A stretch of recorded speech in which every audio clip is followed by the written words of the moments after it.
ਹਾਂਜੀ, ਸਤਿ ਸ਼੍ਰੀ ਅਕਾਲ ਜੀ। ਅੱਜ ਜੀ ਆਪਾਂ ਤੁਹਾਡੇ ਲਈ ਲੈ ਕੇ ਆਏ ਹਾਂ ਖਾਂਸੀ ਤੇ ਬਲਗਮ ਤੋਂ ਇੱਕ ਬਹੁਤ ਹੀ ਵਧੀਆ ਨੁਸਖਾ। ਸੋ ਆਪਾਂ ਆਮ ਹੀ ਜਾਣਦੇ ਹਾਂ ਜੀ ਕਿ ਆਪਣੇ ਬੱਚਿਆਂ ਦੀ ਛਾਤੀ ਦੇ ਵਿੱਚ ਬਲਗਮ ਜੰਮ ਜਾਂਦੀ ਆ ਤੇ ਸਿਆਣਿਆਂ ਦੇ ਆਪਣੇ ਖੁਦ ਵੀ ਬਲਗਮ ਜੰਮ ਜਾਂਦੀ ਆ ਤੇ ਖਾਂਸੀ ਵੀ ਕਦੇ-ਕਦੇ ਇੰਨੀ ਖਾਂਸੀ ਹੋ ਜਾਂਦੀ ਆ ਕਿ ਦਵਾਈਆਂ ਨਾਲ ਵੀ ਨਹੀਂ ਠੀਕ ਹੁੰਦੀ।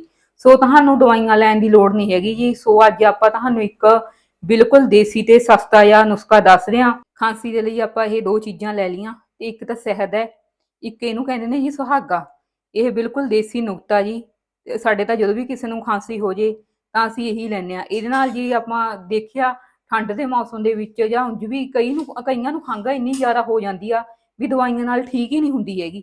ਜਦੋਂ ਦਵਾਈਆਂ ਨਾਲ ਖਾਂਸੀ ਇਹ ਠੀਕ ਨਹੀਂ ਹੁੰਦੀ ਤਾਂ ਸਾਡੇ ਮੰਮੀ ਤਾਂ ਆਂਢ ਗੁਆਂਢ 'ਚ ਵੀ ਸਭ ਨੂੰ ਦੇ ਦਿੰਦੇ ਨੇ ਇਹ ਇੱਕ ਅਜਮਾਇਆ ਹੋਇਆ ਨੁਸਖਾ ਜੀ ਸਾਡਾ। ਇਹਦੇ ਨਾਲ ਤਾਂ ਖਾਂਸੀ ਠੀਕ ਹੋਣੀ। ਸੋ ਇਹ ਨੁਸਖਾ ਬਣਦਾ ਕਿਵੇਂ ਆ ਦਿਖਾਉਂਦੇ ਆ ਜੀ ਤੁਹਾਨੂੰ। ਇਹਦੇ